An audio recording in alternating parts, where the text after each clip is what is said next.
My body count is 1,572, and so I don't think body count should matter, to be honest. Like, I don't know. I've heard a lot of numbers, and it just doesn't really matter. Okay. Are you speechless? Yeah, just kind of said you're... Excuse me, you can't shame people because of their body count. 1,500, whatever the... 72. That's insane. I'm gonna keep it real. Just say you're jealous. Yeah, I'm so jealous. I don't think being a virgin matters because, again, same with body count, like it doesn't really affect anything. But I feel like there is a stigma around like once you take someone's virginity, like they're obsessed and crazy about you. So maybe that would kind of make me not want to do that. I mean, you could teach me some things. I don't think I would be crazy over you, but... I mean, you can also use Google and learn a lot. God, she's dodging me left and right.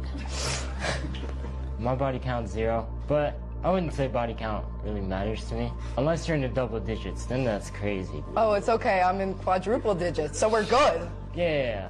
So there's a lot to unpack here. First off, body count does absolutely matter, as there's actually observable proof and statistics that show the lower body count you have, the better chances that a relationship will last, and that goes for both people. The people saying that body count doesn't matter are the ones that need it to not matter. That's why they so aggressively push the body count doesn't matter narrative, because they need everyone else to accept it so they can accept them, and their choice of being a masturbatory device for everybody else has no consequences for them. And at this point now, it's almost propaganda. She then later moves to, well, you must be jealous, and you can't shame me, when jealousy usually requires that person to have something of value that they want, and I'm pretty sure there's not that many people that want to be the dirty jizz sock. People that use the jealousy argument use it as their own cope against the person they're using it against, because they most likely can't do it themselves. But when women use it, it doesn't mean anything, because they can easily have 1,000 bodies a day if they wanted. So what you're saying I'm supposedly jealous of, anybody can have. But when guys say it, it has a little bit more merit, as they usually had to do a bit more to get that number. But if you're bragging about it like this girl, which some guys do themselves, it just tells me that you have nothing else going on in your life, and your whole life revolves around this. That's why you have to bring it up as a trump card, because you have no self-control and you're a degenerate loser who's like a junkie looking for his next high. That's why the jealousy card is one of your biggest copes, because a lot of time it's the only thing you have going on. And as for shame, of course we're allowed to shame. Shame has been the soft power that people have used to keep others in line from doing what we have deemed bad behavior. But by saying we can't shame you, you're trying to impose your own values on us and try to spin the narrative that it's not actually a bad thing, when most people would say it is. Her next point on virginity is wrong. It does matter. As is provably shown, the higher the body count, the less you're able to pair bond, meaning you're more likely to break up, and this grand act of love expression means nothing. So no, it actually does affect quite a bit. And the last thing I'll say, even though this guy is kind of goofy, this is the stuff a lot of guys have to deal with, especially Zoomer guys now, that have to use this sort of cope of, well, it's okay if she has double body count, and she can teach me stuff. It really shows how down bad we are, and how bad the pickings are. And maybe if she followed her own advice of Googling it, then maybe she'd have a man and not a podcast.